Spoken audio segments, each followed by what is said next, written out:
Hola, ¿qué tal? Nuevamente nos encontramos en este curso de catequesis virtual, donde recorremos paso a paso el camino de la historia de salvación. Vamos a dar un paso más en este recorrido por la vida de nuestro Señor Jesucristo, su legado, la misión que dejó a sus seguidores, y en esta ocasión hablaremos del nuevo pueblo de Dios, que es la Iglesia. Decimos nuevo pueblo de Dios no porque Dios rompa las promesas hechas en antiguo al pueblo de Israel o porque Dios cambie de opinión o sea mutable. Dios es fiel. Dios conserva siempre su palabra y la mantiene y la lleva a cabo en el tiempo, utilizando para ello, o más que utilizando, invitando a colaborar con Él a los hombres para que sea verdaderamente un acto divino y humano. Decimos nuevo pueblo de Dios porque es el pueblo que reúne ya en sí mismo, que reconcilia en sí mismo al pueblo judío y al pueblo gentil, y que en el cual Jesús va a llevar a cabo el designio eterno del Padre, que es la salvación de todos los hombres. Este nuevo pueblo que nosotros conocemos como la Iglesia ha sido instituido por Jesucristo.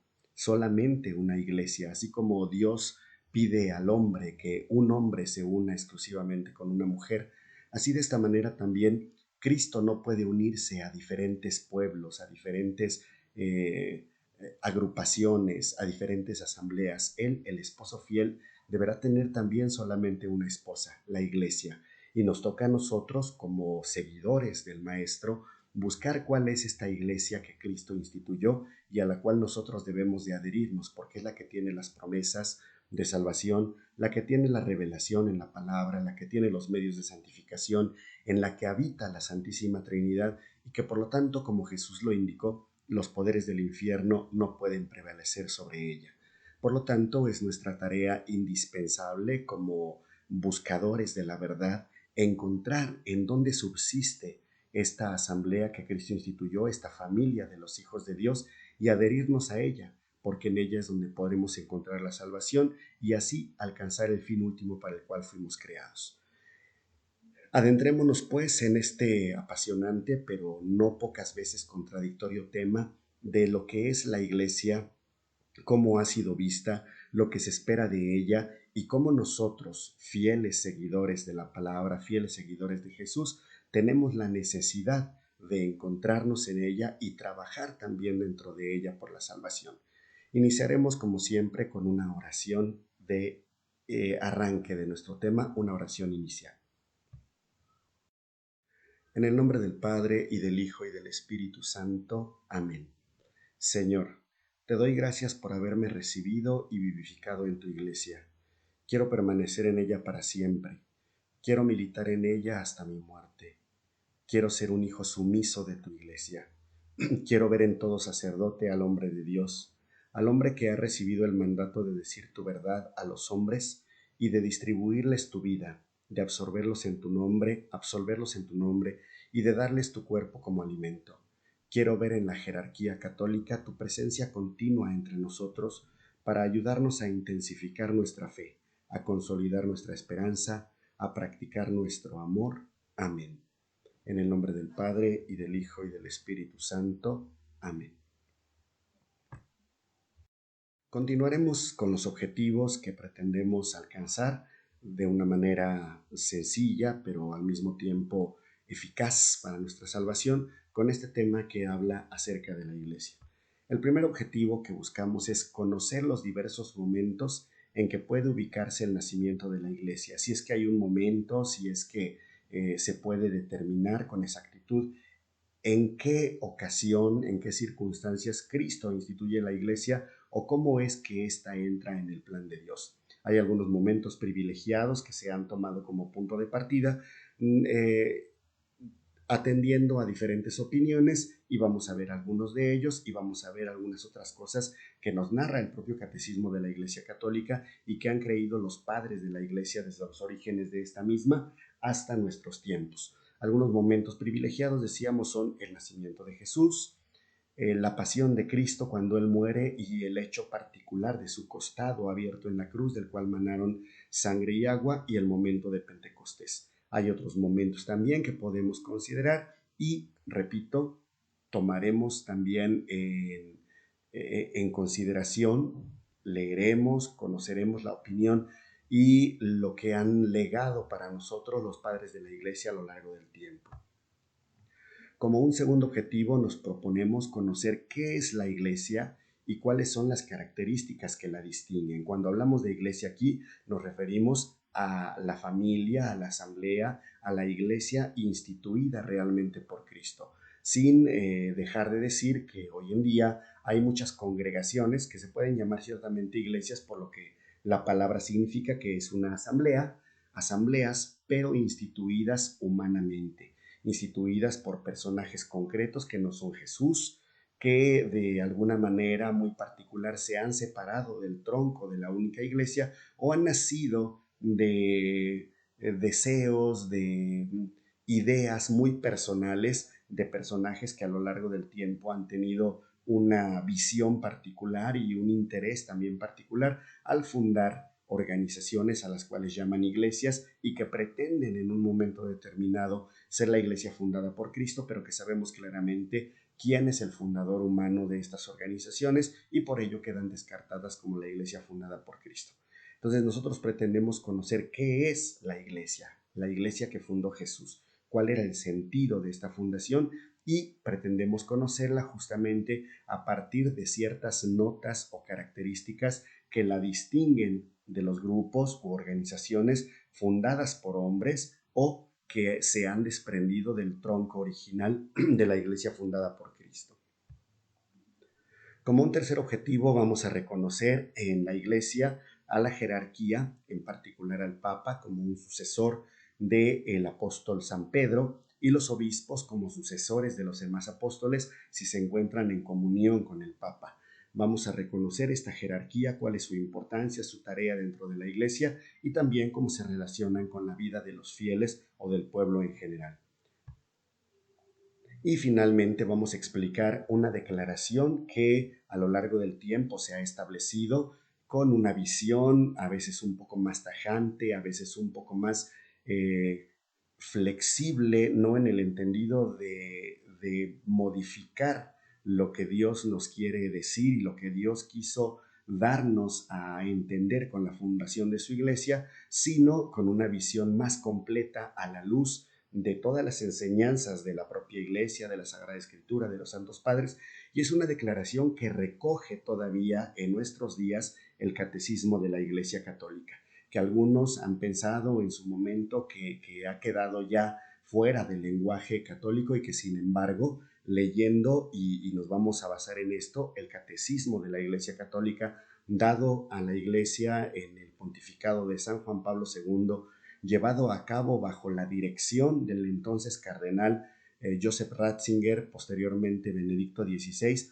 el catecismo de la Iglesia Católica sigue consignando esta afirmación que tiene validez, pero bajo una perspectiva bastante interesante de comprender, pero válida en su propia declaración. Fuera de la Iglesia no hay salvación. ¿Qué quiere decir esta declaración? ¿Cómo debemos entenderla sin caer en exclusivismos y sin caer en descartar a ciertas personas para la salvación? Porque el único que puede establecer quién sí y quién no se puede salvar es Dios. Y sin embargo, Él estableció la iglesia para que en ella encontráramos la salvación. Y la iglesia ha declarado a lo largo del tiempo, insisto, este enunciado. Fuera de la iglesia no hay salvación. ¿Cómo debemos entenderlo hoy? ¿Qué nos dice el catecismo de la Iglesia Católica como una directriz para que la vivamos los católicos y también para que le puedan entender todos aquellos que están orientados de alguna manera hacia la pertenencia plena dentro de la Iglesia Católica?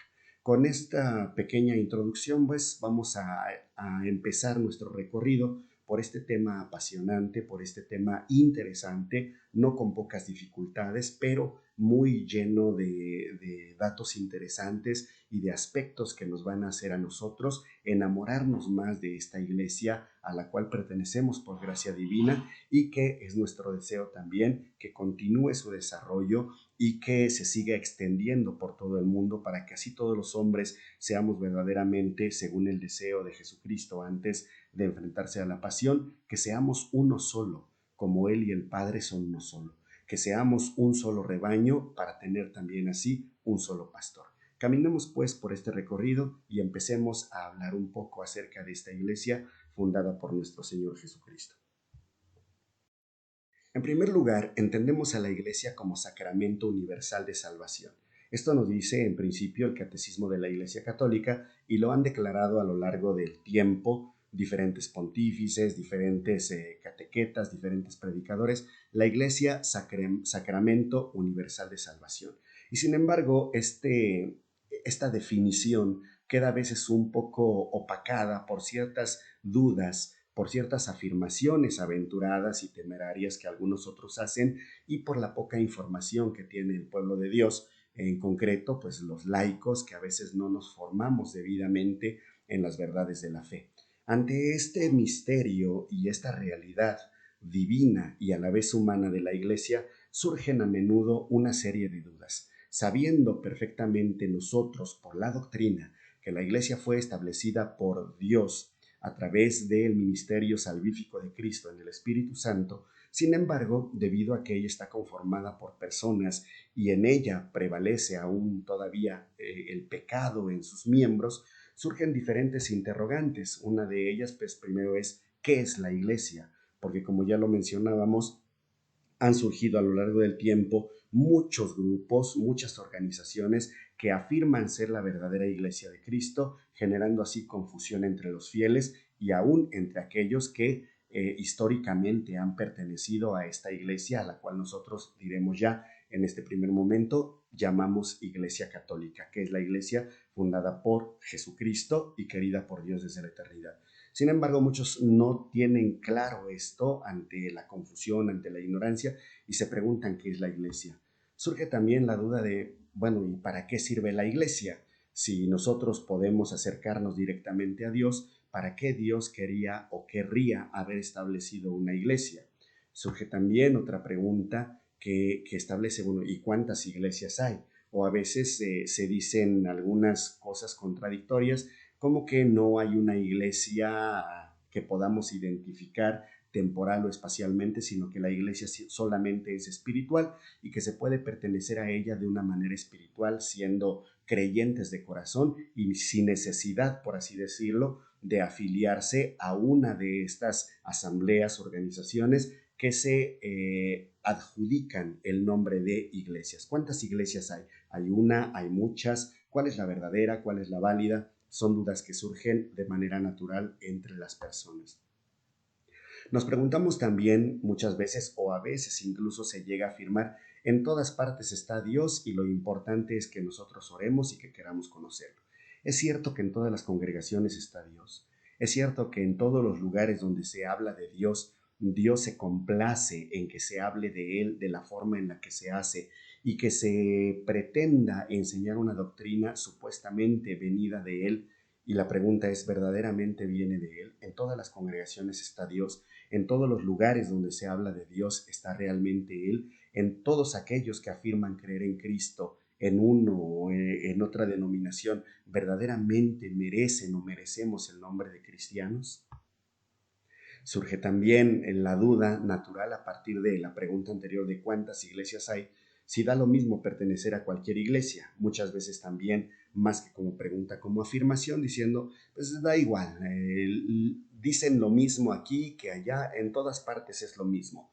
Vamos a identificar de una manera clara cómo no es lo mismo, aunque en todas partes aparentemente pues se lee la palabra de Dios, la interpretación que se da muchas veces es diferente e incluso contradictoria en una congregación que en otra. A Dios se le conoce con un nombre en algún lugar, con otro nombre en otro lugar, se le adora de una forma en un lugar, de otra forma en otro. Hay quienes afirman que lo más importante es la fe, otros que es la caridad, otros que da lo mismo pertenecer a cualquier iglesia, en todas partes, volvemos, en todas partes está Dios. Es lo mismo entrar hoy en una iglesia evangélica que entrar en la iglesia católica, que celebrar la fe con los hermanos ortodoxos o anglicanos. Es lo mismo realmente. En todas partes verdaderamente está Dios. A Dios le complace que nosotros tengamos esta mentalidad tan relativista, esta mentalidad que más que buscar la voluntad de Dios satisface la voluntad personal, hay que preguntarse eso ya desde este momento. ¿Qué es lo que el hombre debe de buscar? ¿Atender a la voluntad de Dios o atender a la voluntad personal de cada uno de nosotros? Y a partir de ello vamos a encontrar muchas respuestas relacionadas con la fe y la iglesia. Otra pregunta importante es, o más también como afirmación, muchos dicen, Dios sí, iglesia no. Cristo sí, iglesia no. ¿Es una verdad eso? ¿Se puede establecer esta afirmación, Dios sí, iglesia no? ¿Esto puede ser cierto? ¿Podemos servir a Dios sin necesidad, tal como Él quiere ser servido? Valga la afirmación, la insistencia en este punto. ¿Podemos servir a Dios como Él quiere ser servido sin pertenecer a la iglesia que Él fundó? ¿Estamos cumpliendo su voluntad si nosotros pretendemos, entre comillas, libremente servirlo al margen de su propia voluntad cuando Él instituyó una iglesia? ¿Es esto lícito? ¿Es esto posible? ¿Es algo que agrada a Dios? Aquel que pretende agradar a Dios sin pertenecer a una iglesia visible, ¿realmente está cumpliendo la voluntad de ese Dios al que quiere agradar? ¿O de entrada ya está desobedeciendo el primero de sus deseos, que es que todos formemos una familia? Y bueno, tenemos una última pregunta que surge de la afirmación también de muchas otras personas, en donde se habla de que la iglesia es puro negocio. ¿Realmente lo es? ¿O que la iglesia son intereses personales, que la iglesia solamente es una manera de controlar a los pueblos y a las personas, como afirmaron los promotores del comunismo ya hace décadas, hace muchas décadas, afirmando que la religión era el opio de los pueblos? Y entonces empezó una lucha encarnizada contra las religiones, pero de una manera muy particular, y esto tiene que ser claro para todos nosotros, porque es visible una lucha encarnizada en contra de la Iglesia Católica, proscribiéndola de los pueblos donde originalmente ella se enseñoreaba para establecer los criterios de fe y de comportamiento, no sin abusos de muchos de los dirigentes, incluso de la Iglesia, pero ellos no son en sí mismos la Iglesia. Que algunas personas se aprovechen para su propio beneficio de lo que se puede obtener en la iglesia es un pecado personal, pero no es lo que la iglesia manda, ni a partir de ello podemos descalificar a la iglesia. De ahí y de todas estas preguntas surge justamente la necesidad de que podamos identificar qué sí y qué no es la iglesia. ¿Cuál es la razón por la que Dios la quiso instituir? Cristo la quiso instituir en medio de los hombres. El Espíritu Santo la ha acompañado y nos anima, nos inspira para que nos integremos a ella y así no caer en estas confusiones. Por eso se vuelve muy importante para toda persona, para todo hombre y mujer de buena voluntad, el saber y el querer descubrir qué es la iglesia y qué lugar ocupa, qué papel tiene dentro del plan de salvación de Dios. A todas estas preguntas y a muchas otras cosas trataremos de dar una respuesta no de acuerdo con una opinión propia o personal, sino de acuerdo principalmente con la escritura y la enseñanza del magisterio de la Iglesia, que hoy por hoy para todo el pueblo de Dios se puede verificar, además de los documentos eclesiales y demás, en el catecismo de la Iglesia Católica, donde encontramos la fe segura, la fe que está avalada por el magisterio de la Iglesia y a la cual nosotros tenemos.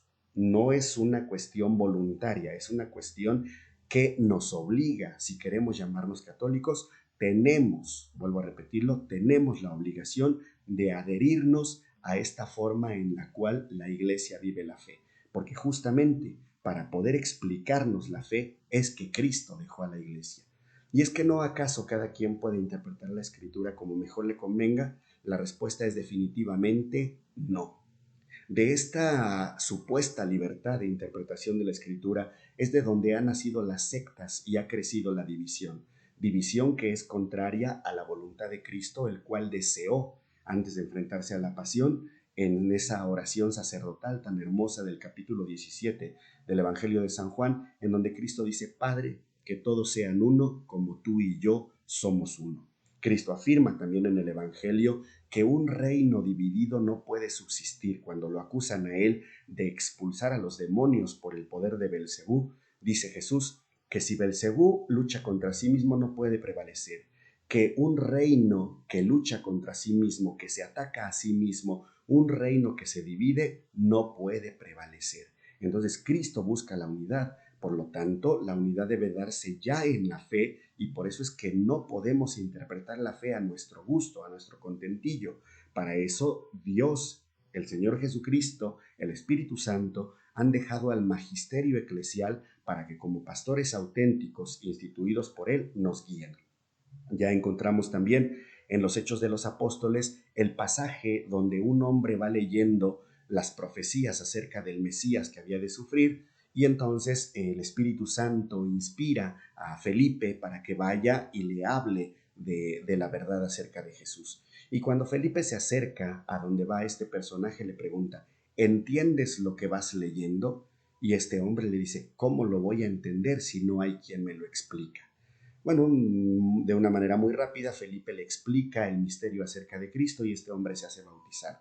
Esto quiere decir que no podemos simplemente por la lectura de la Biblia entender lo que nosotros queramos. Necesitamos a alguien enviado por Dios de manera auténtica, de manera genuina, de manera lícita, enviado por Dios para que nos explique la Escritura.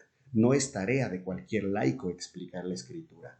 Así pues, Cristo, cuando enseñaba las parábolas, los apóstoles no las entendían, y no era que cada uno pudiera darles la interpretación que ellos quisieran.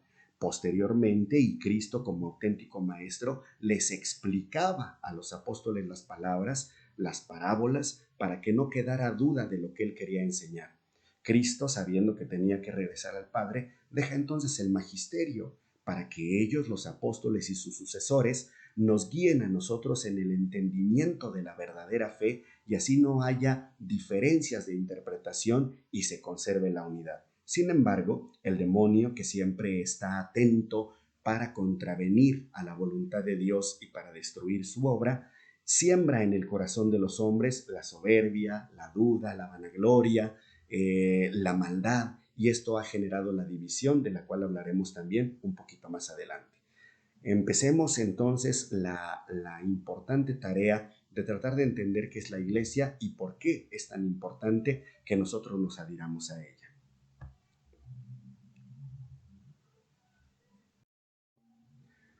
Primero, vamos a tratar de entender, ya que hace rato decíamos la iglesia, sacramento universal de salvación, ¿qué entendemos por sacramento?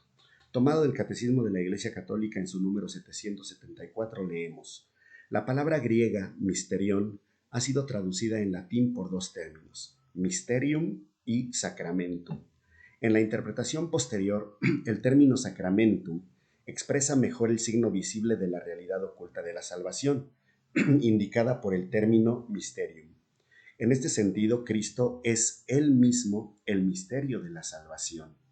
No hay otro misterio de Dios fuera de Cristo. Cristo es la palabra que el Padre nos ha querido dar. Cristo es todo lo que el Padre nos ha querido decir, y por eso en el misterio de Cristo se aclaran todo aquello que el Padre ha querido enseñarnos. Cristo es el Verbo enviado por el Padre, en el cual se despeja toda duda y se tiene el conocimiento pleno de la verdad. Por eso es que Cristo dice en el Evangelio de San Juan, capítulo 17, versículo 3: esta es la vida eterna, que te conozcan a ti, el único Dios verdadero, y a tu enviado Jesucristo. Conociendo a Cristo se desvela entonces el misterio de Dios. Continuamos. La obra salvífica de su humanidad santa y santificante es el sacramento de la salvación que se manifiesta y actúa en los sacramentos de la Iglesia, a los cuales las iglesias orientales llaman también los santos misterios. En Occidente les llamamos sacramentos. Las iglesias orientales les llaman los santos misterios, y en ellos se lleva a cabo la obra de la salvación. Los 7 sacramentos son los signos y los instrumentos mediante los cuales el Espíritu Santo distribuye la gracia de Cristo, que es la cabeza, en la iglesia, que es su cuerpo. Y aquí viene el punto importante. La iglesia contiene, por tanto, y comunica la gracia invisible que ella significa. En este sentido analógico, ella es llamada sacramento. Sacramento porque la iglesia representa y hace realidad lo que ella misma significa. La iglesia ha sido instituida por Cristo como instrumento de salvación, pero no solamente es un símbolo, sino que a través de los medios de santificación, que son los sacramentos o los santos misterios, como les llaman en Oriente, y que han sido confiados a la iglesia nos da de una manera verdadera y eficaz la salvación. Y entonces la iglesia misma se convierte en sacramento, porque es a la vez símbolo y realidad de la salvación que nos viene por Cristo. Símbolo y realidad. Esto es un sacramento. La iglesia es símbolo de la salvación porque en ella nosotros nos integramos y ahí encontramos a Cristo. Y es realidad porque a través de los sacramentos la iglesia nos santifica y nos da la fe. Así pues, entonces podemos concluir que la iglesia es un misterio universal de sacramento universal de salvación, misterio, como llaman los orientales, sacramento universal de salvación, porque ella, insisto, como todo sacramento, representa y al mismo tiempo hace realidad, significa y lleva a cabo realmente la salvación que nos ha sido dada por Cristo. La iglesia es entonces ese lugar visible en donde nosotros podemos encontrar la salvación de manera segura. Y por eso la llamaremos a lo largo de este tema y en algunos otros lugares, la llamaremos el sacramento universal de salvación, ya que en ella Cristo nos da esta medicina contra el pecado y la prenda de la vida eterna. La siguiente pregunta que teníamos por ahí y también en los objetivos es, ¿en qué momento nace la iglesia? ¿Cuándo realmente o a partir de cuándo existe la iglesia?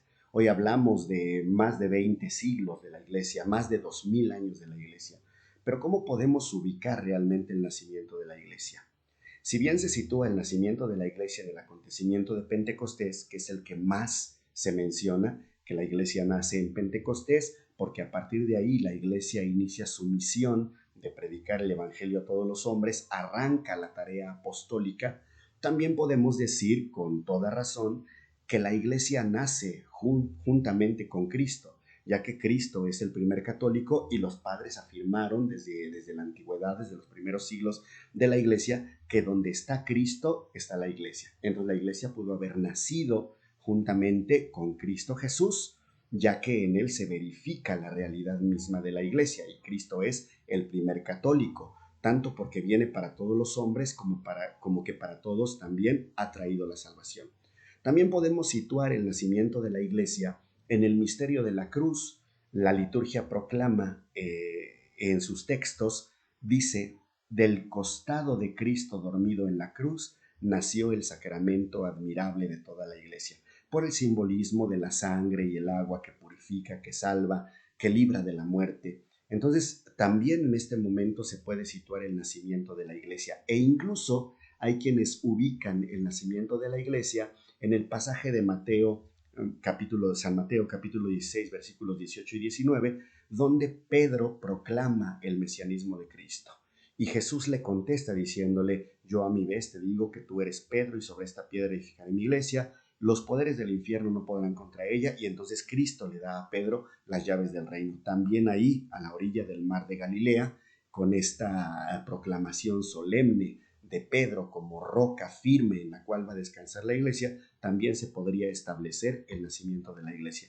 Tenemos entonces diferentes momentos para poder indicar cuándo nace la iglesia: el nacimiento de Jesús, o el pasaje a las orillas del mar de Galilea, cuando Cristo le da a Pedro las llaves del reino, o el costado de Cristo traspasado en la cruz, de donde emanan sangre y agua, o bien el acontecimiento de Pentecostés. Y aunque cualquiera de estas elecciones podría ser igualmente válida, también podemos irnos un poco más al pensamiento de los padres de la Iglesia, a lo que nos dice el Catecismo de la Iglesia Católica, y descubrir que aunque la Iglesia tiene puntos más o menos concretos a partir de los cuales empieza a actuar como tal, como Iglesia, la Iglesia no es un acontecimiento nuevo, sino que la Iglesia está en el plan de Dios desde los mismos orígenes. Dice el Catecismo de la Iglesia Católica en su número 760, del cual hemos extraído dos textos que nos parecen verdaderamente importantes. El mundo fue creado en orden a la iglesia, decían los cristianos de los primeros tiempos. Esto tomado de Pastor de Hermas, ¿no? Uno de los libros más antiguos de la cristiandad. El mundo fue creado en orden a la iglesia, decían los primeros cristianos. Es decir, que desde la creación del mundo, Dios ya tenía pensada a la iglesia. Ahí arranca el proyecto. Aunque todavía no está establecida la iglesia como tal, de manera concreta, ya está en proyecto y las cosas pueden existir también en potencia. Entonces, potencialmente, de acuerdo con este pensar de los primeros cristianos, potencialmente la iglesia existe desde la creación. Y luego encontramos en Clemente Alejandrino el siguiente texto. Así como la voluntad de Dios es un acto y se llama mundo, así su intención es la salvación de los hombres y se llama iglesia. Dios crea al mundo como como un acto creador, como un acto de su poder, pero la intención de crear este mundo es establecer la iglesia. Entonces, con estos criterios nosotros podemos remontarnos incluso mucho más atrás y establecer de alguna manera que toda la historia de la salvación es en realidad historia de la iglesia, porque Dios crea el universo en orden a establecer la iglesia. Y encontramos pues ya que la iglesia es el gran proyecto de Dios y que en orden a establecer esta iglesia como una finalidad teniendo a la iglesia, Dios arranca la historia de la salvación y en ella están inmersos el pueblo de Israel, los patriarcas, los profetas y todo lo que hemos dicho ya formarían parte de la historia de esta iglesia. Aunque la iglesia como tal e institución establecida por Cristo Jesús y santificada por el Espíritu Santo, identificada ya de forma material, consolidada, ya establecida de manera temporal y espacial, arranca en el Nuevo Testamento con nuestro Señor Jesucristo y los apóstoles, pero en el plan de Dios la iglesia ya estaba establecida desde los orígenes. Así de importante es la iglesia. La iglesia no es entonces una alternativa que Dios, un plan B que Dios haya establecido cuando el pueblo de Israel falló. No, la iglesia es la continuidad del único plan de Dios que no se arrepiente porque su plan es perfecto, sino que simplemente lo va conduciendo y porque Dios va dándole a las cosas un sentido que muchas veces el hombre desconoce. Así pues, la iglesia es de gran importancia en el plan de Dios porque la intención de crear el mundo era establecer a la iglesia como sacramento universal de salvación para que en ella el hombre encontrara, dado ya el misterio de la salvación realizado por nuestro Señor Jesucristo y la efusión del Espíritu Santo, el hombre encontrará en esta iglesia de una manera real, ya no nada más como promesa que se encontraba en el antiguo pueblo de Israel, ahora de una manera real y a través de los sacramentos, esta salvación que nosotros tenemos en el pueblo de Dios que se llama iglesia. Respondiendo entonces a esta pregunta, porque alguien dirá, bueno, ¿y entonces cuál va a ser la respuesta? ¿Cuándo nace la iglesia? Dijimos anteriormente, válidamente podemos establecer que la iglesia nace en cualquiera de estos momentos, dependiendo lo que nosotros queramos establecer doctrinalmente. Es válido decir estos principios, pero también es válido establecer junto con el catecismo y con los antiguos cristianos que la iglesia, al menos potencialmente, ya estaba establecida desde el momento mismo de la creación. ¿Qué es entonces la iglesia? Ya que hemos dicho de dónde proviene, quién la quiso Dios, la iglesia fue querida por Dios y todo lo que Dios quiere lo hace, porque si no, no lo querría y lo lleva a cabo porque todo lo que Dios hace es bueno. Pero ¿qué es entonces la iglesia? Podemos decir varias cosas acerca de la iglesia. Primero, que la iglesia es el nuevo pueblo de Dios. Insisto, nuevo no porque Dios haya rechazado u olvidado o desechado las promesas que le hizo a Israel. Dios cumple su palabra y Dios lleva a fin todo aquello que promete a los hombres. Las promesas hechas a Israel siguen teniendo vigencia. Y justamente porque en la iglesia se cumplen plenamente estas promesas, porque Cristo es el resto santo del pueblo elegido, es el tronco en el cual por el bautismo somos injertados todos los hombres judíos y de una manera muy particular las ramas silvestres que somos los que venimos de los pueblos de la gentilidad. La iglesia es el nuevo pueblo de Dios porque sin desechar a Israel, en este Israel que Dios se eligió, injerta estos olivos silvestres que son las naciones y se forma un nuevo pueblo.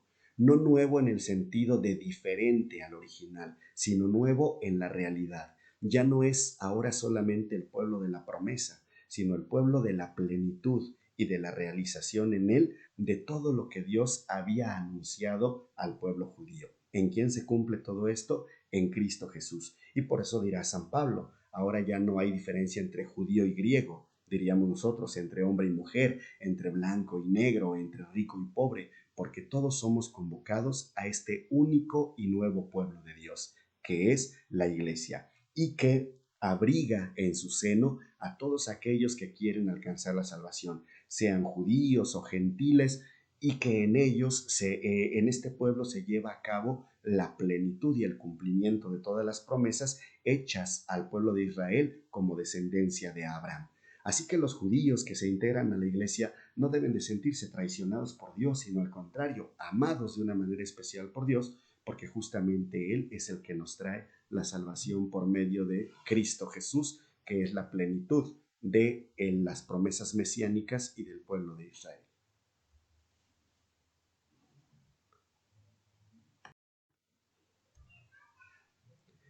En este sentido, a través del bautismo, nosotros nos injertamos en este nuevo pueblo de Dios. Ya no es, y veámoslo aquí con mucha claridad, ya no es una pertenencia únicamente material o genealógica, como lo señalaba la circuncisión en el caso de los judíos. Ahora es una pertenencia espiritual, plena, completa, el hombre en su integridad, pero dando siempre prioridad al aspecto espiritual sobre el aspecto material y efímero, el aspecto material que siempre va a pasar mientras que lo espiritual perdura. Esto no quiere decir que la nueva visión de la fe que nos trae Jesús rechace el elemento material, como lo pretendían algunos que se separaron de la iglesia ya en sus orígenes y que rechazaban todo lo material y temporal, los gnósticos, los maniqueos. No, Jesús nos habla de la importancia de ambas cosas, pero nos enseña que lo más importante en el hombre no es el acto exterior, sino lo que mueve al acto exterior. Y entonces los actos exteriores se pueden calificar de acuerdo con la intención espiritual que el hombre tiene y que involucra no solamente al acto, sino también a sus potencias espirituales. Este bautismo entonces nos injerta en el nuevo pueblo de Dios y así pasamos a ser parte de este pueblo santo, pueblo de sacerdotes, nación consagrada.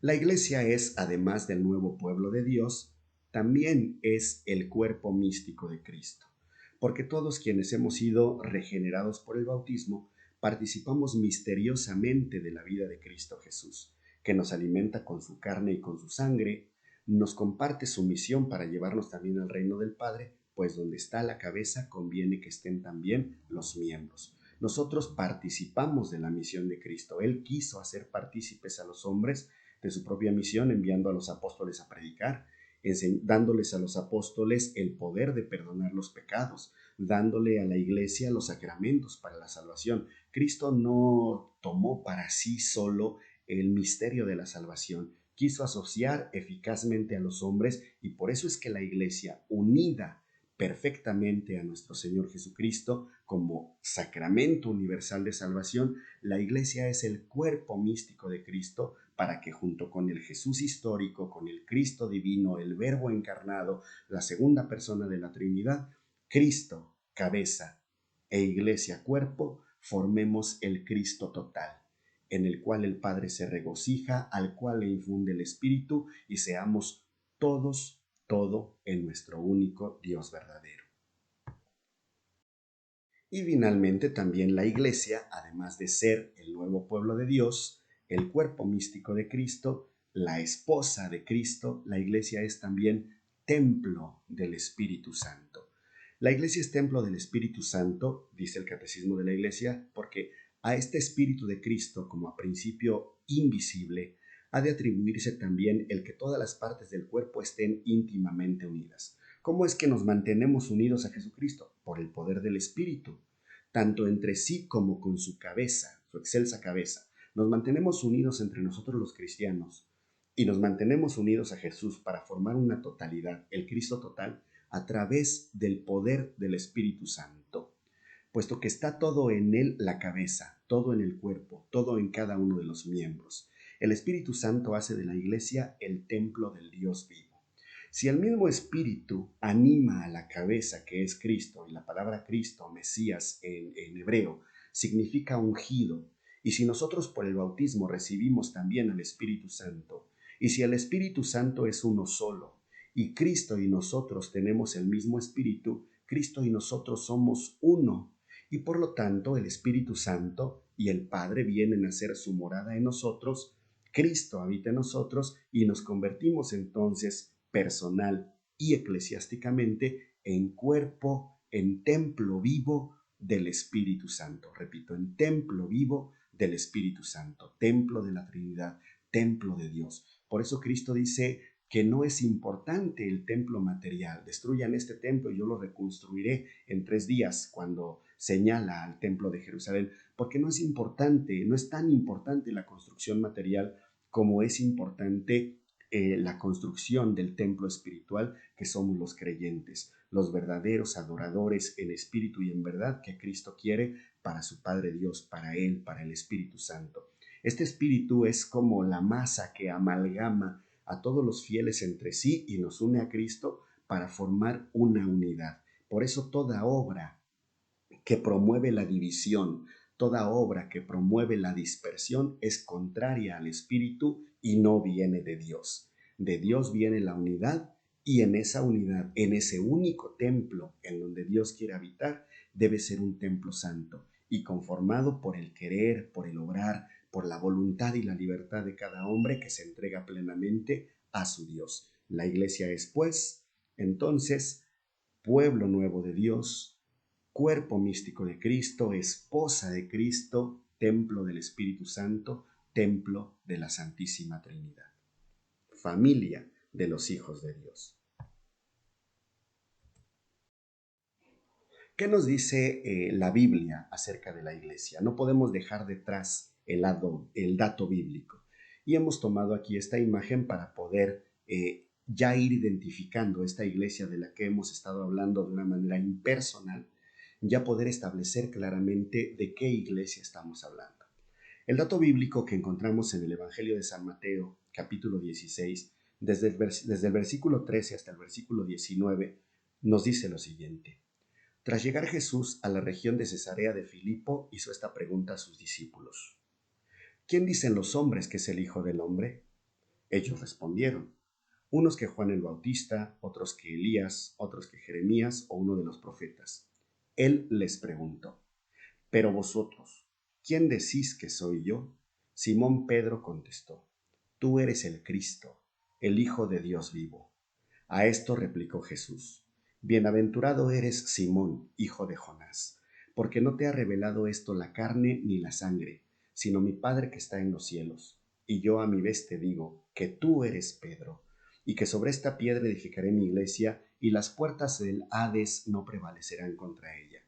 A ti te daré las llaves del reino de los cielos. Lo que ates en la tierra quedará atado en los cielos, y lo que desates en la tierra quedará desatado en los cielos. Palabra del Señor, gloria a ti, Señor Jesús. Omitiremos por cuestiones de tiempo y pues creo que inútil hablar aquí de algunas interpretaciones que dan ciertas sectas ya ni siquiera cristianas como testigos de Jehová a este dato donde Cristo dice tú eres Pedro y sobre esta piedra edificaré mi iglesia, indicando nada más que cuando le dice tú eres Pedro y después señala hacia él siendo él la piedra. Sabemos que Cristo es la piedra angular de la fe, de la iglesia, de la religión, de todo lo que creemos, pero Cristo quiso edificar su iglesia sobre la fe de los apóstoles y de una manera particular sobre la fe de Pedro. Nótese aquí algo muy importante, el papel de Pedro en la iglesia. Él tiene que, como lo dirá Cristo más adelante, él tendrá que confirmar a los hermanos en la fe. Y Cristo elige a San Pedro, aquí un dato muy importante, Cristo elige a San Pedro no porque San Pedro sea el más santo de entre todos los apóstoles. No sabemos quién de ellos pudo haber sido el más o el menos santo. no lo dice la Biblia, ni es cuestión de que esté establecido en ella. Pero no es la santidad de vida de Pedro, y esto lo digo ¿por qué? Porque a lo largo del tiempo ha habido en la iglesia jerarcas, no solamente papas, sino jerarcas, obispos, cardenales, sacerdotes, como lo sabemos entre los laicos, que llevamos o han llevado también una vida poco santa. Y eso ha servido de instrumento para que muchos enemigos de la iglesia la critiquen. Se habla, por ejemplo, del siglo de hierro en la iglesia, con toda una gama de papas que detentaron más, o se interesaron más por el poder temporal que por el poder espiritual. Y esto ha servido de pretexto, ha sido tierra fértil para que los enemigos de la iglesia la critiquen y quieran establecer que la iglesia no es santa o que la iglesia católica no ha sido fundada por Cristo. Pero centrémonos muy bien en este dato. Pedro, el que negó a Cristo 3 veces, Pedro, a quien Cristo le llama cuando bajan del monte Tabor, lo llama de manera directa Satanás, aléjate de mí, Satanás, porque tu pensamiento no es el pensamiento de Dios. Este mismo Pedro, imperfecto, pecador, de repente temeroso, de repente impulsivo, este Pedro tan humano es en quien Cristo quiso depositar el poder temporal de la iglesia y espiritual. A ti te daré las llaves del reino. Lo que ates en los cielos quedará, lo que ates en la tierra quedará atado en el cielo, y lo que desates en la tierra quedará desatado en el cielo. Él tiene el poder. Pero no le da este poder, y aquí el punto importante, porque Cristo tome en cuenta su santidad. No le dice, bienaventurado tú, Simón, hijo de Jonás, porque cumples a la perfección mi voluntad. No, no. Pedro tenía sus debilidades, sus pecados, sus puntos, digámoslo así, negros dentro de su propia vida, sus propias imperfecciones como las tenemos todos los seres humanos, como las tiene el Papa actual, el Papa Francisco, como las tuvo Benedicto XVI, como las tuvo San Juan Pablo II, como las han tenido todos los papas. Pero Cristo establece el primado en Pedro porque Él es el que tiene el dato de la fe real, de la fe verdadera, diríamos, de la fe ortodoxa. El saber perfectamente quién es Cristo. ¿Quién dice la gente que soy yo? Unos dicen esto, otros dicen como hoy en día. Unos dicen que Jesús fue un gran iluminado, otros dirán que fue un extraterrestre, otros que fue un profeta, otros que fue un agitador, otros que fue un revolucionario. Cada quien toma la imagen de Cristo que quiere. Pero ¿qué dice la iglesia?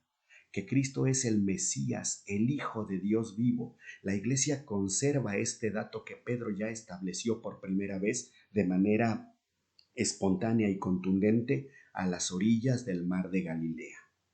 Tú eres el Cristo, el Hijo de Dios vivo.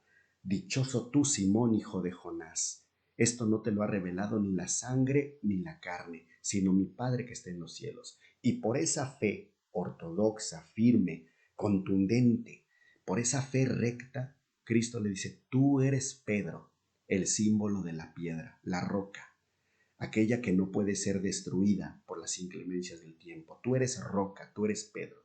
Y sobre esta roca, sobre esta piedra, sobre esta fe inconmovible que tú tienes, es que voy a fundar mi iglesia. Cristo funda su iglesia sobre Pedro, insisto, no porque Pedro haya sido el más santo entre todos los apóstoles, no es criterio. El criterio de fundar la iglesia en San Pedro es por la fe que Pedro tiene, y por eso, insisto, más adelante le dirá, y cuando hayas vuelto, confirma la fe de tus hermanos. Por eso también en el Evangelio de San Juan encontramos que Cristo ya resucitado pone a su cargo tanto a las ovejas como a los corderos. Apacienta mis ovejas, apacienta mis corderos. Porque Pedro es garantía de fe recta. Y esto es lo que tenemos que entender, que el Papa, que la Iglesia Católica con su sede en Roma puede tener muchos detalles personales. Un personaje, vale la redundancia, una persona puede tener muchos detalles individuales de moralidad que pueden ser censurados, pero ese juicio le toca a Dios. Sin embargo, la fe de la Iglesia no puede ser tergiversada, no puede ser trastocada, no puede ser cambiada, y de ello es garantía el primado petrino que nosotros tenemos en Roma, en la silla, en la cátedra de Pedro. Podríamos o no estar de acuerdo con un papa o con otro, con San Juan Pablo II, con Pablo VI, con Francisco, con Juan XXIII, con quien ustedes gusten y manden. Y así tendrán, todos los papas tendrán sus simpatizantes y sus detractores. Pero hoy por hoy, el papa se sienta en la cátedra de Pedro y es sucesor de este mismo Pedro, que tuvo sus errores como los tienen los papas actuales, pero que son garantía de la fe inamovible, inquebrantable, esta fe que no puede cambiar y que Cristo nos legó. Ejemplo clarísimo. En estos tiempos en que estamos compartiendo este curso bíblico, tiene poco tiempo que se llevó a cabo el sínodo de la Amazonía, donde muchas personas tenían la esperanza de que el Papa permitiera ciertas cosas que no forman parte de la tradición de la Iglesia, que por tener una línea un poco más abierta en algunos sentidos, el Papa Francisco permitiría ciertas cosas. Y sin embargo, con todo y lo que él ha hecho, se mantuvo firme en la ortodoxia de la fe, permitiendo que solo sean ordenados los varones para el ministerio del sacerdocio y muchas otras cosas. ¿Qué se manifiesta ahí si no es el Espíritu Santo y la promesa de Cristo de que estaría con su iglesia todos los días hasta el fin del mundo? El dato bíblico permanece y por eso esta imagen tan maravillosa donde tenemos por un lado al apóstol Pedro y por el otro lado también al apóstol Pedro en la persona de su santidad el Papa Francisco. Y en ambos se verifica esta frase: y yo te digo, ahora te digo yo, tú eres Pedro, y sobre esta piedra edificaré mi iglesia, y el poder del infierno no la derrotará. En el Papa Francisco hoy tenemos la cátedra de Pedro. Él es sucesor de Pedro. El Papa Francisco no es sucesor del Papa Benedicto XVI y el Papa Benedicto XVI no fue sucesor de San Juan Pablo II. Cada Papa es sucesor de San Pedro y en el Papa tenemos la garantía de la fe de este primer elegido de nuestro Señor Jesucristo para consolidar la fe de la Iglesia. Y entonces decimos, pero ¿cuál es la iglesia que Cristo fundó sobre la fe de Pedro? Ya vimos que Cristo le dice, tú eres Pedro y sobre esta piedra edificaré mi iglesia. Pero ¿cuál es la iglesia que Cristo fundó sobre San Pedro? Dice el Catecismo de la Iglesia Católica, tomando como base la declaración Lumen Gentium del Vaticano II, la única iglesia de Cristo, nuestro Salvador, después de su resurrección, la entregó a Pedro para que la pastoreara. Le encargó a él y a los demás apóstoles que la extendieran y la gobernaran. Esta iglesia, constituida y ordenada en este mundo como una sociedad, subsiste en la Iglesia Católica, gobernada por el sucesor de Pedro y por los obispos en comunión con él. No hay entonces, hermanos, otra iglesia donde subsista la Iglesia Católica. Hay la iglesia fundada por Cristo, que la Iglesia Católica. Hay muchas otras congregaciones que se han separado de ella con las cuales se conservan lazos de unión más o menos estrechos, más con algunos, menos con otros. En primerísimo lugar tenemos a la Iglesia Ortodoxa, con la cual se tienen lazos tan estrechos que falta muy poco para la verdadera unidad. La Iglesia Anglicana, las iglesias reformadas, luterana, calvinista y demás. Sin embargo, al separarse estas del tronco vital que es el primado petrino, estas iglesias tienen cierta comunión con la iglesia de Cristo, pero no serían hoy por hoy la iglesia fundada por Cristo. La iglesia que Cristo fundó sobre el apóstol Pedro subsiste en la iglesia católica gobernada por su sucesor, el Papa, que nosotros llamamos así, el Papa, y todos los obispos que están en comunión con él y que tiene su sede en Roma. Dice también el Catecismo de la Iglesia Católica, tomando otro documento del Vaticano II, el decreto sobre ecumenismo del Concilio Vaticano II explica: solamente por medio de la Iglesia Católica de Cristo, que es auxilio general de salvación, puede alcanzarse la plenitud total de los medios de salvación, solamente en la Iglesia. En ninguna otra congregación se puede alcanzar en plenitud los medios de salvación. No quiere decir que no haya elementos de santidad, de salvación, elementos positivos en otras congregaciones, pero solo en la Iglesia Católica se encuentra en plenitud los medios de salvación. Creemos que el Señor confió todos los bienes de la nueva alianza a un único colegio apostólico presidido por Pedro, para constituir un solo cuerpo de Cristo en la tierra, al cual deben incorporarse plenamente los que de algún modo pertenecen ya al pueblo de Dios. Y aquí tomamos un punto que retomaremos más adelante. De algún modo pertenecen ya, pero no están plenamente unidas muchas personas. Entonces, todos aquellos que han de salvarse dentro de la Iglesia Católica, puede ser que en este momento no estén plenamente injertos en ella, no estén plenamente unidos y sin embargo, en cierto modo ya pertenecen a la Iglesia. Y por eso es que, más adelante lo veremos, sigue teniendo validez la afirmación espinosa de que de que fuera de la Iglesia no hay salvación. Lo tocaremos más adelante, pero ya se va perfilando el sentido a través del cual se da esta afirmación. ¿Cómo podemos estar seguros de que la Iglesia Católica es la única iglesia fundada por Cristo? Claro, ¿cómo podemos estar seguros cuando tantas voces a nuestro alrededor y cualquier otro hermano de otra congregación nos dirá que no, que la verdadera iglesia fundada por Cristo son ellos? Y lo mismo decimos los católicos, y lo mismo dirán los ortodoxos y los anglicanos, y lo mismo dirán los reformados, y lo mismo dirán los miles y miles de sectas que han surgido después de la Reforma. Muchas de ellas ya ni siquiera llamadas cristianas, pero se dicen, ya ni siquiera se podrían ser llamadas cristianas, pero se dicen ser la iglesia fundada por Cristo, y entonces hacen una serie de conjeturas medio extravagantes, diciendo que estaban presentes en el justo Abel, o que surgieron de una nueva revelación, como los mormones, o estableciendo bastantes incongruencias muchas veces, y cosas demasiado fuera ya de la propia revelación. Pero nosotros que afirmamos de una manera tajante y que lo hemos afirmado a lo largo de todo el tiempo, que la Iglesia Católica es la única iglesia fundada por Cristo, ¿cómo podemos estar seguros de eso? ¿Cómo podemos dar testimonio de ello?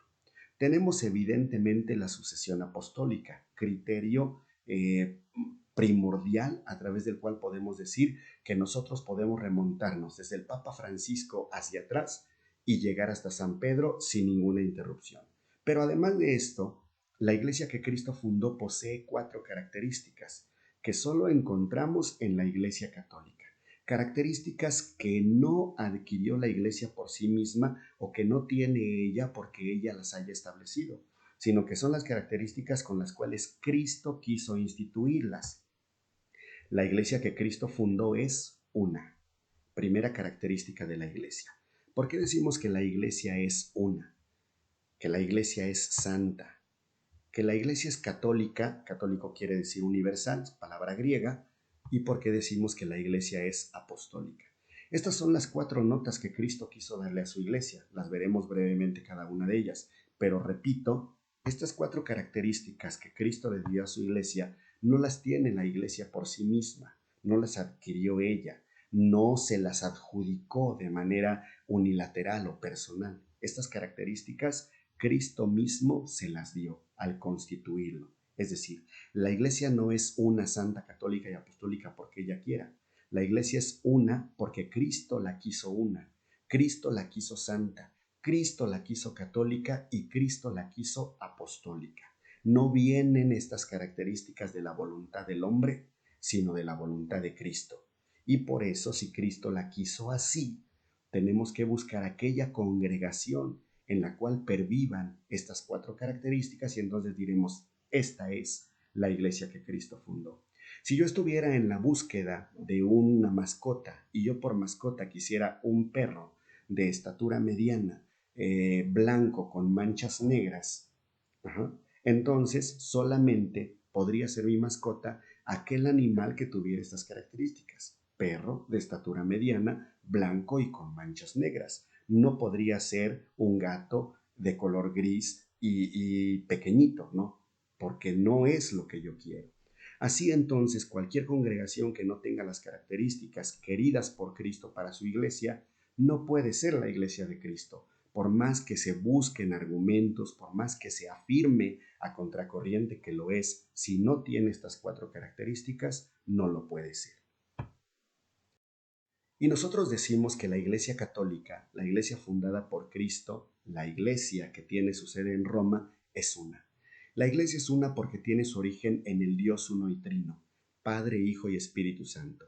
Es una debido a su fundador, Cristo, solo Cristo la fundó, que reconcilió a todos los hombres en un solo pueblo y en una alma, pues es el mismo Espíritu el que habita en todos los creyentes y nos da la unidad en Cristo. Además es Él quien la guía y la gobierna, llevándola a la plena comunión.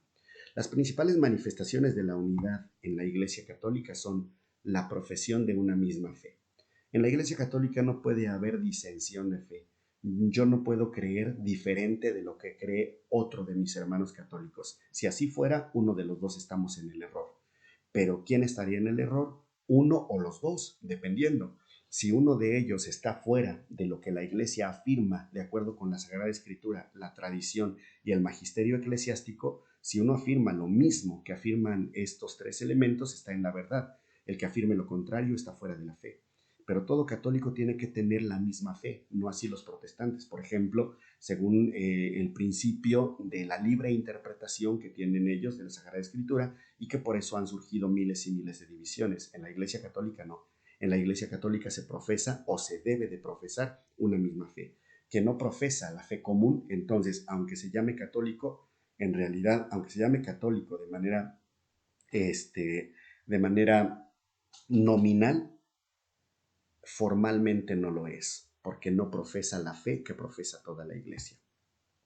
Otro símbolo de la unidad es la celebración del mismo culto. Participamos todos de la misma Eucaristía. La misma Eucaristía, independientemente del rito, no quiere decir que haya un solo rito, pero sí es la misma Eucaristía si se celebra en el rito occidental o rito romano, que si yo celebro la Eucaristía en una comunidad católica oriental, como puede ser el rito melquita griego o el rito maronita o algunos otros ritos también occidentales, como el rito hispano, pero es el mismo culto el que se está llevando a cabo, la unidad en la iglesia. Otro es la sucesión apostólica, en la cual ya dijimos que nos podemos remontar hasta el apóstol San Pedro, y por eso es que la iglesia de Cristo subsiste en la iglesia católica, porque así como la iglesia que fundó Cristo es una, la iglesia católica también es una. Y tenemos testimonio fiel de ello en que tenemos una sola cabeza, el Papa. Y aunque en estos momentos nosotros hablamos de dos papas, uno de ellos es el Papa emérito, por, digamos que dignatario, por dignidad, pero quien ejerce las funciones del ministerio petrino hoy por hoy es el Papa Francisco. La Iglesia no tiene dos papas, tiene al Papa Francisco, que es el que nos guía hacia la salvación y de manera, eh, de una manera distinta, digámoslo así, de una manera emérita, como lo dice el nombre, el Papa Benedicto XVI, quien renunció libremente a su pontificado y él automáticamente deja de ser el guía de la Iglesia Universal, siendo así ahora el Papa Francisco. La católica es santa y la Iglesia fundada por Cristo es santa. El Catecismo de la Iglesia Católica, retomando las palabras del credo del pueblo de Dios del Papa Paulo VI, dice: la Iglesia es pues santa aunque abarque en su seno a pecadores. Es decir, la Iglesia no es santa porque todos los cristianos vivamos en santidad. Es santa aunque abarque en su seno a pecadores porque ella no goza de otra vida que de la vida de la gracia. Sus miembros ciertamente, si se alimentan de esta vida, se santifican. Si se apartan de ella, contraen pecados y manchas del alma que impiden que la santidad de ella se difunda radiante. Por lo que se aflige y hace penitencia por aquellos pecados, teniendo poder de librar de ellos a sus hijos por la sangre de Cristo y el don del Espíritu Santo. La Iglesia de Jesucristo y la Iglesia Católica, como la conocemos hoy, es santa. Los miembros de la Iglesia nos podemos ya llamar santos, porque santo, lo dijimos en uno de nuestros primeros temas, significa apartado, elegido, separado por Dios. Dios nos ha elegido para Él y por eso somos santos, aunque muchas veces no vivimos la santidad. Pero la Iglesia está animada por la gracia presente en los sacramentos y por el don del Espíritu que la mantiene unida y que nos guía a través de nuestros pastores debidamente instituidos también. La iglesia que Cristo fundó es universal o católica y la iglesia con su sede en Roma es católica. Es llamada católica. La iglesia es católica, no se llama católica, es la iglesia cristiana, pero la iglesia es católica porque se extiende a todos los hombres. La iglesia que Cristo fundó es católica porque católico significa universal en el sentido de según la totalidad o según la integridad. La iglesia es católica en este doble sentido. Es católica porque Cristo está presente en ella, dice San Ignacio de Antioquía. Allí donde está Cristo Jesús está la iglesia católica, que, dicho sea de paso, en esta carta de San Ignacio de Antioquía es donde por primera vez se le llama a la iglesia fundada por Cristo, por primera vez se le llama iglesia católica, esto ya en el siglo II, para que no vengan los hermanos protestantes a confundirte y te digan que la iglesia católica la fundó Constantino en el siglo IV, no. Desde el siglo II y con San Ignacio de Antioquía, la iglesia que Cristo fundó ya se llama y ya es reconocida como iglesia católica. En ella subsiste la plenitud del cuerpo de Cristo unido a su cabeza, lo que implica que ella recibe de él la plenitud de los medios de salvación que él ha querido. Confesión de fe recta y completa, vida sacramental íntegra y ministerio ordenado en la sucesión apostólica. La iglesia en este sentido fundamental era católica el día de Pentecostés y lo será siempre hasta el día de la parucía. Es católica entonces porque ella tiene el depósito íntegro de la salvación y del ministerio de Cristo.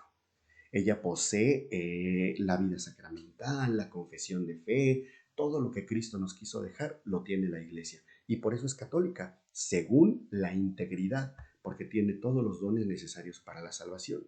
Y es católica también, según la totalidad, porque ha sido enviada por Cristo en misión a la totalidad del género humano.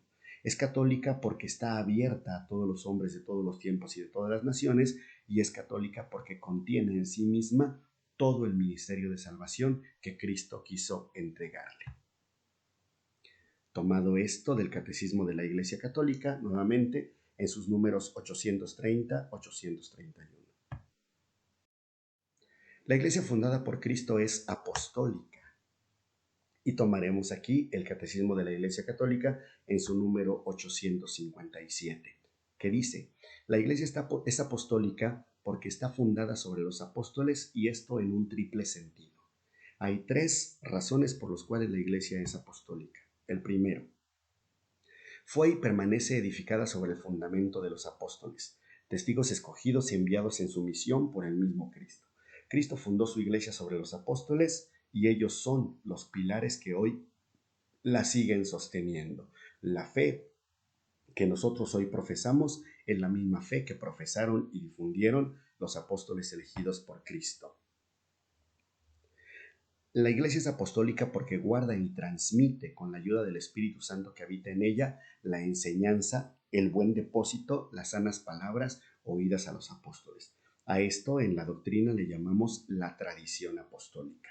Dice San Juan en su Evangelio al final, en el capítulo 21, muchas otras cosas hizo Jesús que si se escribieran todas, no cabrían en la tierra los libros que las pudieran contener. Se han escrito estas para que ustedes crean y creyendo tengan salvación. Eso dice San Juan en su Evangelio. Y luego vienen los protestantes que dicen que solamente lo que está en la Biblia puede ser aceptado como palabra de Dios. Y entonces las muchas otras cosas que hizo Jesús, ¿dónde están? Pues las transmitieron los apóstoles generación tras generación. Y a esto es a lo que la Iglesia le llama la gran tradición apostólica, de lo cual el catecismo da una explicación muy amplia. No es el caso explicarlo en este momento, pero pues quedará de tarea para que cada uno de los oyentes de este tema se remita al catecismo de la Iglesia Católica y profundice más sobre lo que es esta gran tradición apostólica. Bien, pues los apóstoles a lo largo del tiempo y sus sucesores han transmitido la enseñanza que recibieron de Jesús, y hoy los obispos, los sacerdotes, el Papa nos siguen transmitiendo lo que ellos recibieron por tradición apostólica. Y la Iglesia es apostólica porque sigue siendo enseñada, santificada y dirigida por los apóstoles hasta la vuelta de Cristo, gracias a aquellos que le suceden en su ministerio pastoral. El colegio de los obispos, al que asisten los presbíteros juntamente con el sucesor de Pedro y sumo pastor de la Iglesia. Entonces, ¿quiénes son los obispos y quién es el Papa? Son los sucesores de los apóstoles. De una manera particular, el Papa es el sucesor de Pedro, ya lo habíamos dicho, y los obispos en comunión con él son sucesores de los apóstoles. Si a Pedro se le otorgó potestad sobre los obispos, todos los obispos deben seguir sujetos a la autoridad de Pedro. Y como ha ocurrido en muchos casos que no han querido sujetarse a esta autoridad, entonces empieza a haber separaciones en la iglesia y se lastima a la unidad de la iglesia cuando esto no se da. Pero todo aquel que quiera permanecer unido a la iglesia católica, unido a los apóstoles, debe permanecer unido a sus sucesores, que hoy por hoy son el Papa y los obispos en comunión con él. Tocamos ahora el punto justamente de las divisiones en la iglesia. Catecismo de la Iglesia Católica número 817. De hecho, en esta una y única Iglesia de Dios aparecieron ya desde los primeros tiempos algunas escisiones que el apóstol reprueba severamente como condenables. Y en siglos posteriores surgieron disensiones más amplias y comunidades no pequeñas se separaron de la comunidad plena con la Iglesia Católica y a veces no sin culpa de los hombres de ambas partes. La Iglesia reconoce que también hubo culpa de parte de este lado de la Iglesia con sede en Roma, la Iglesia Católica, pero faltando a la virtud de la humildad, no se quisieron sujetar quienes se separaron de la iglesia, aún ante ciertos llamamientos. Pero estas escisiones, estas divisiones, no son privativas de la modernidad, de los siglos recientes. Hubo divisiones en la iglesia ya desde los mismos orígenes. Encontramos así en los Hechos de los Apóstoles cómo tuvieron que reunirse justamente los apóstoles presididos por San Pedro para poder aclarar el criterio de si se debería o no exigir a los nuevos bautizados la circuncisión, el cumplimiento de la ley de Moisés. Surgieron entonces los judaizantes, después aquellos mismos a quienes se les llamaba los ebionitas, y a lo largo del tiempo ya cuando se fue formulando el dogma trinitario y el dogma cristológico, pues fueron surgiendo nuevas divisiones, dentro de las cuales una muy conocida, pues tenemos el caso de los arrianos, que negaban la divinidad de Cristo. Y tenemos así muchos otros, los montanistas, tenemos también que quisieron penetrar en la iglesia, los gnósticos, los maniqueos y una playa de herejías que a lo largo del tiempo se han presentado y que han dividido a la única iglesia de Cristo. Dice después, tales rupturas que lesionan la unidad del cuerpo de Cristo, se distinguen en ella tres: la herejía, la apostasía y el cisma, no se producen sin el pecado de los hombres. Donde hay pecados, allí hay desunión, cismas, herejías, discusiones. Pero donde hay virtud, allí hay unión, de donde resultaba que todos los creyentes tenían un solo corazón y una sola alma. Para llegar a la unidad perfecta, nosotros necesitamos verdaderamente que haya virtud, que haya unión, que haya caridad. Porque si no hay esta humildad, esta sumisión y esta caridad, entonces se produce la separación, que se manifiesta, según nos lo indica aquí esta diapositiva, tomando como punto de partida el Catecismo de la Iglesia Católica, se manifiesta básicamente en tres formas. La herejía: cuando una persona o un grupo de personas, pertenecientes o no a la Iglesia, enuncian de manera equivocada, tergiversando, negando, contraviniendo o interpretando de manera incorrecta alguna verdad de fe revelada por Dios.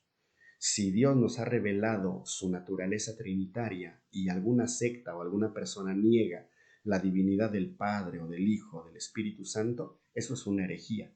Negar la presencia real de Cristo en la Eucaristía, eso es una herejía. Cualquier afirmación que vaya en contra de la verdad revelada es una herejía. Y de ahí han surgido infinidad de sectas. La apostasía: cuando algunas personas que pertenecen originalmente a la iglesia la abandonan porque no conviene a sus intereses, reniegan de ella y se ponen en su contra o sencillamente la abandonan. Y el cisma, que se da generalmente cuando no se quiere obedecer a la autoridad instituida por Cristo. Dentro de este caso cismático encontramos, por ejemplo, pues a la misma Iglesia Ortodoxa, encontramos a la congregación de los llamados católicos tradicionalistas, surgidos después del Concilio Vaticano II, seguidores de un obispo francés, y que hoy por hoy pues también se han hecho esfuerzos para que se reintegren a la Iglesia Católica en plena comunión. Pero estas divisiones, sean por herejía, sean por apostasía o sean por cisma, lastiman la unidad querida por Cristo, y hoy la Iglesia, protagonista de este movimiento ecuménico, quiere reunir a todos los hombres bajo la guía de un único pastor. Pero cuidado, no confundamos ecumenismo con sincretismo. No quiere decir que se pueda sacrificar el depósito de la fe para poder lograr la unidad. Se debe de dar la unidad, pero con respeto a la verdad y a las costumbres que Cristo instituyó para su iglesia. No podemos sacrificar la verdad por la unidad. Por eso existe el diálogo interreligioso, la oración en común, valorar todo aquello que tenemos de positivo unos y otros, pero no se puede llegar a la unidad por un simple y llano sincretismo. Sincretismo no es unidad. Y aquí nosotros tenemos que tener los ojos muy abiertos para no caer en prácticas aparentemente ecuménicas, pero que en el fondo son prácticas sincréticas. No es lo mismo. Tenemos que tener cuidado de que ninguna de nuestras prácticas de fe, de compartir algunos elementos de nuestra tradición católica, se caiga en prácticas sincretistas y se lesione la verdad establecida por Cristo. Me refiero, por ejemplo, a que pues dar la comunión a hermanos de iglesias separadas de la fe católica que no tienen ni siquiera una visión similar a la nuestra de lo que es la Eucaristía, y prácticas de este tipo que nosotros no podemos permitir que se lleven a cabo en la Iglesia Católica. Digamos, ecumenismo sí, pero sincretismo jamás, jamás, porque sería una traición a nuestro Señor Jesucristo.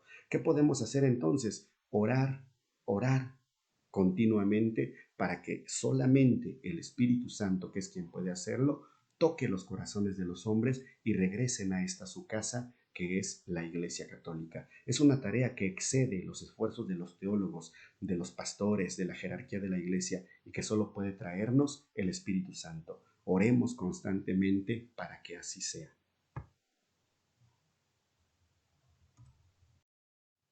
Y finalmente, para terminar este tema, hemos dejado esta frase que ha causado mucha confusión a veces, discusiones, interpretaciones, pero que tomaremos por esta razón no con palabras propias, sino únicamente de acuerdo con lo que dice el Catecismo de la Iglesia Católica, que en sus números 846, 847 y 848 recoge y nos plantea para todos los católicos el día de hoy. Con este título, estos tres números dicen lo siguiente: fuera de la Iglesia no hay salvación. Número 846. ¿Cómo entender esta afirmación tantas veces repetida por los padres de la Iglesia? Y responde: formulada de modo positivo significa que toda salvación viene de Cristo cabeza por la Iglesia que es su cuerpo.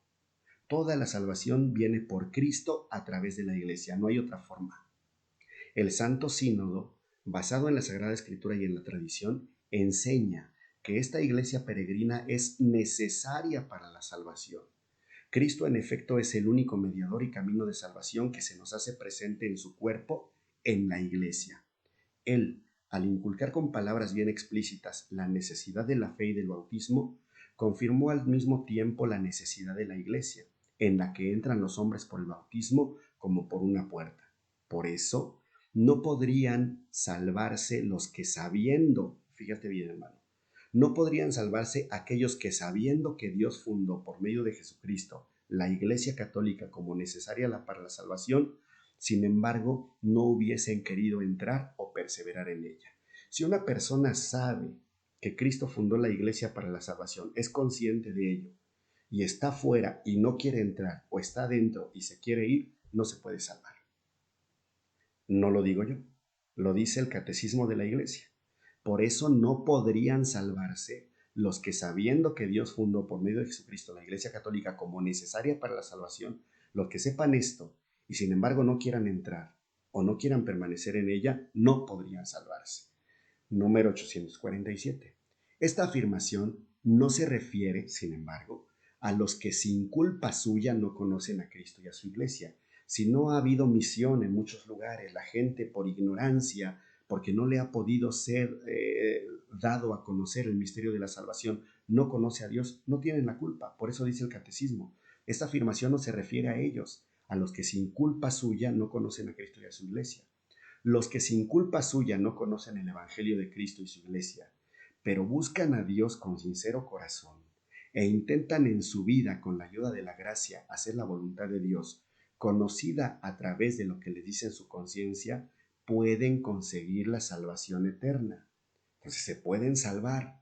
No quiere decir que no se puedan salvar, porque ellos no pertenecen a la iglesia, no porque no quieran o no entrar o no quieran perseverar en ella, sino porque están imposibilitados, dado que no han conocido muchas veces ni siquiera hablar de la iglesia. Y finalmente el número 848 nos dice, aunque Dios, por caminos conocidos solo por Él, puede llevar a la fe, sin la que es imposible agradarle, a los hombres que ignoran el Evangelio sin culpa propia, corresponde, sin embargo, a la Iglesia la necesidad y al mismo tiempo el derecho sagrado de evangelizar. Entonces, es deber de la Iglesia dar a conocer el Evangelio a todos los que no la conocen, para que haya plena unidad en la Iglesia. Ya decíamos hace rato en alguno de los textos tomados del Vaticano II, hay personas que ya están orientadas a la iglesia, pero no pertenecen todavía plenamente a ellas. Sin embargo, ellas se pueden salvar también dando frutos de salvación porque de alguna manera están ordenados ya, aunque no pertenezcan de manera plena, pero están ya ordenados a la iglesia católica. Entonces, fuera de la iglesia no hay salvación porque Dios ha querido que, como dice la tradición, que la iglesia es necesaria para la salvación y porque toda la salvación viene de Cristo cabeza a través de la iglesia que es su cuerpo. Pero si alguien está fuera de la iglesia porque no le ha sido dado el conocer el misterio de Cristo y de la iglesia misma, no siendo culpa de él, se puede salvar. Y es obligación de la iglesia continuar con su misión de la predicación para que todo hombre llegue al conocimiento de Dios y se salve. Profundicemos pues en la fe y con un gran amor por nuestros hermanos luchemos día a día para que todos puedan entrar en esta, la Santa Iglesia Católica, y alcanzar la plenitud de los medios de salvación. Que así sea. Terminaremos pues este pequeño recorrido muy breve. Por falta de tiempo no hemos podido profundizar en muchos aspectos, pero que sirva también para que despierte nuestro interés y conozcamos cada vez más a esta Santa Iglesia, humana y a la vez divina, a la cual nos debemos sentir orgullosos de pertenecer. Y un último favor que te pido como hermano en la fe. Es necio el hombre que estando acostado escupe hacia arriba. Su propia saliva le caerá a él mismo. Tú como católico, hermano, no te permitas actitudes de ese tipo. No critiques a la iglesia a la cual tú perteneces. Si descubres en ella elementos de imperfección, de pecado, de necesidad, ora, reza por ella. No puedes hacer otra cosa, no la puedes modificar tú, porque no te pertenece a ti, le pertenece a Dios, al Espíritu Santo, y Dios misteriosamente permite incluso que el pecado habite en ella para sacar de él un bien mayor.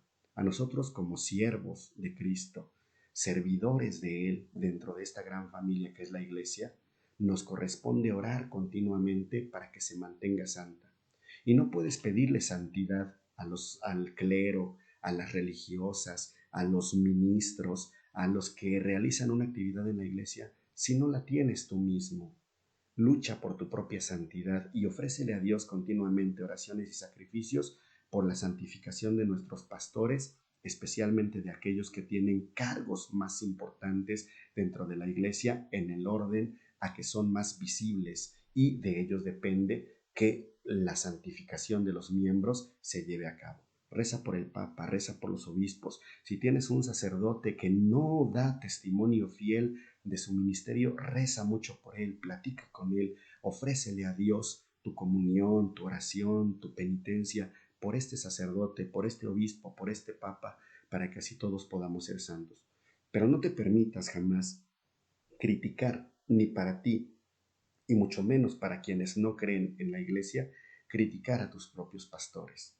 Ellos están necesitados como tú de la gracia de Dios. Pídele a Dios esa gracia para ti y para tus hermanos, padres y pastores que te tienen que llevar hacia la salvación. Terminemos pues con esta oración final. En el nombre del Padre, y del Hijo, y del Espíritu Santo. Amén. Oh Jesús mío, te ruego por toda la Iglesia, concédele el amor y la luz de tu Espíritu, y da poder a las palabras de los sacerdotes, para que los corazones endurecidos se ablanden y vuelvan a ti, Señor. Señor, danos sacerdotes santos. Tú mismo consérvalos en la santidad, oh divino y sumo sacerdote. Que el poder de tu misericordia los acompañe en todas partes y los proteja de las trampas y acechanzas del demonio que están siendo tendidas incesantemente para las almas de los sacerdotes. Que el poder de tu misericordia, oh Señor, destruya y haga fracasar lo que pueda empañar la santidad de los sacerdotes. Ya que tú lo puedes todo, oh mi amadísimo Jesús, te ruego por el triunfo de la Iglesia, por la bendición para el Santo Padre y todo el clero, por la gracia de la conversión de los pecadores empedernidos. Te pido, Jesús, una bendición especial y luz para los sacerdotes, ante los cuales me confesaré durante toda mi vida. Amén. De Santa Faustina Kowalska, una oración maravillosa por la santificación de la Iglesia. Ruega tú también por tu Iglesia, hermano, y contribuye con tu granito de arena a la santidad de ella, para poder un día encontrarnos todos en la Iglesia celestial con nuestro Señor Jesucristo, la Santísima Virgen, y participando plenamente de la vida divina. Que así sea. Nos vemos a la próxima y que Dios te bendiga. En el nombre del Padre, y del Hijo, y del Espíritu Santo. Amén. Hasta la próxima.